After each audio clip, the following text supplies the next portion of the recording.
آیا پوهیږئ چې نړۍ کې یو داسې ویروس شته چې خلکو ته په پیل کې یوازې د عادي زکام په شان ښکاري خو وروسته د مرګ سبب ګرځي؟ دا ویروس هانتاویروس بلل کیږي. Hantavirus.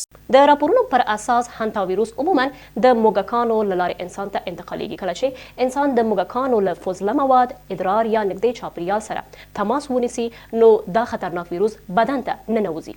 د هانتاویروس یو ډول چې اندیز نومیږي د یو انسان څخه بل انسان ته انتقالېدلی شي، خو دا د کرونا ویروس په څیر نه خپرېږي.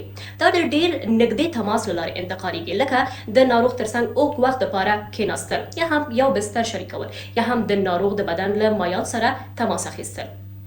د هانتا ویروس په پیل کې څه نښې نښانې دي؟ په پیل کې داسې ښکاري لکه عادي ناروغي، یعنی تبه، سردرد، د بدن درد، کانګې او نسناستي، خو وروسته ناروغي ناڅاپه خطرناکه کیږي، یعنی ساه اخیستل ګرانه کیږي، د سږو دننه اوبه راټولیږي، ګردې کمزوري کیږي یا حتی بندیږي او په ډیر لنډ وخت کې د انسان ژوند له خطر سره مخ کوي.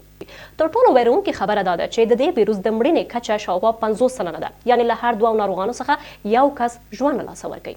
نو څنګه کولی شو چې د هانتا ویروس څخه ځان خوندي وساتو؟ د دې لپاره کور پاک ساتل، د موږکانو داخلېدو ټولې لارې بندول او خواړه خلاص نه پرېښودل.